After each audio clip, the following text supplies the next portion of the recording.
Que se passe-t-il dans une étape? Comment passe-t-on d'une étape à une autre? Il s'agit d'abord d'interroger ce qui va mettre le sujet en action, ce qui à la fois oriente et déclenche ses conduites. À chaque étape, le sujet s'inscrit dans des processus d'adaptation à l'origine du déclenchement et de l'orientation de ses conduites. Lorsqu'il se familiarise, l'élève manque de ressources et tâtonne. Il engage des hypothèses, réalise des essais qui l'amènent à constater ce qui est plus ou moins opérant.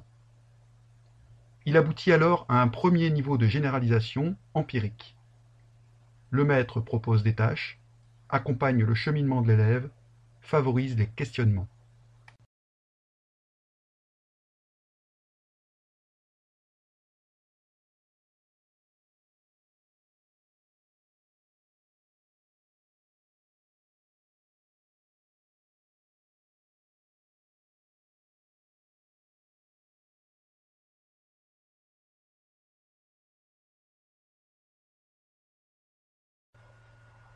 Lorsque c'est l'imprégnation qui mobilise l'élève, l'observation et l'écoute sont à l'origine de ses conduites.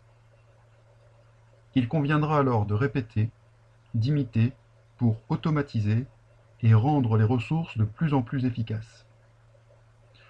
Le maître crée un environnement favorable aux situations de transmission et de systématisation.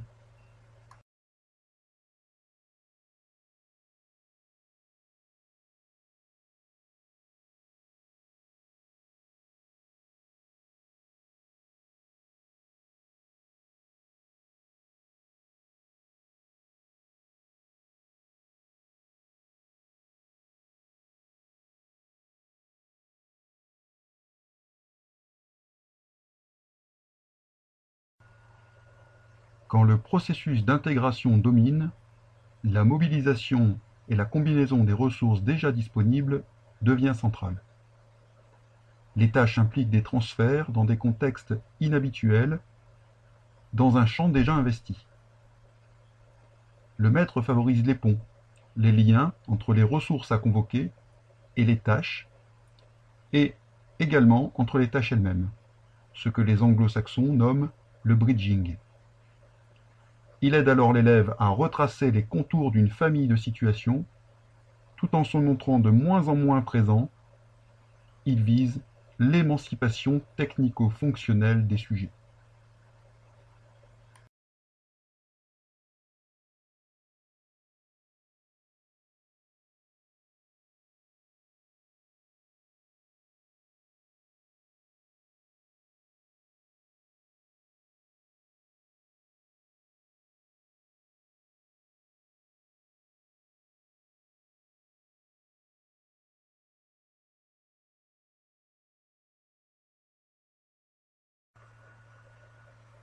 Quatrième processus mobilisateur, celui de la création-innovation.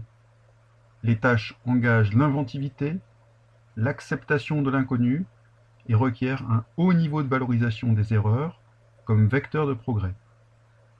Le maître accompagne et respecte les choix d'un sujet apprenant en construction d'une émancipation maximale. Il est avant tout personne ressource.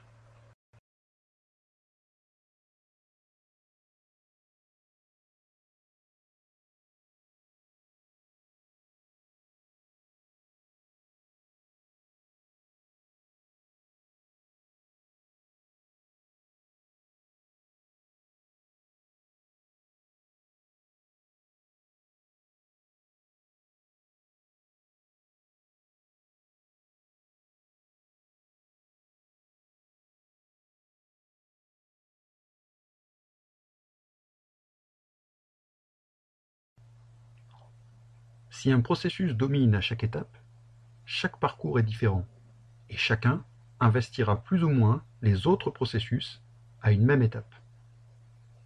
Les processus ne répondent pas à une logique d'ordre, contrairement aux étapes.